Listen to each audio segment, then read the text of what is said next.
Elle est la seule église catholique orientale à être fidèle à Rome depuis ses origines du 5e siècle. L'église maronite doit son nom à Saint Maroun, un ermite de la vallée d'Oronte, en Syrie. Cet ermite-là était très célèbre par sa vie, ses prêches, sa piété. Et il y eut tout autour de lui une communauté d'ermites. C'était vraiment les tout débuts. Cette première communauté s'appelait la Knushtot Bet Morun, la communauté de la maison de Maroun. Des ermites, puis des moines, des monastères, des couvents, et bientôt un peuple tout entier qui vit la même spiritualité. Vers la fin du 7e siècle, il y a une date symbolique retenue qui est celle de 686.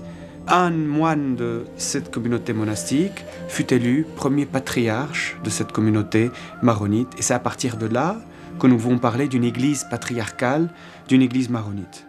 S'ensuit une longue période de tensions et de persécutions tant politiques que religieuses, au point qu'au Xe siècle, les maronites quittent leur terre d'origine. Ils se réfugient au Mont Liban. Ils se sont réfugiés dans ces montagnes qui constituent un refuge naturel. Ils pouvaient se cacher là-bas.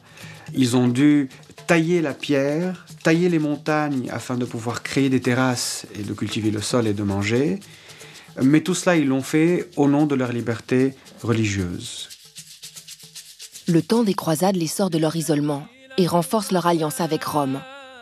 Au XIXe siècle, sous l'Empire ottoman, le jeu des grandes puissances européennes provoque des crises intercommunautaires.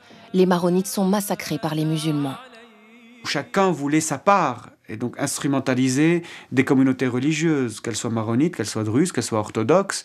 Il ne faut pas oublier que dans cette période, et la Russie, et la France, et la Grande-Bretagne étaient en train d'agir d'une manière directe à travers les minorités religieuses ou les communautés religieuses au sein de l'Empire ottoman, ce qui eut de fâcheuses conséquences.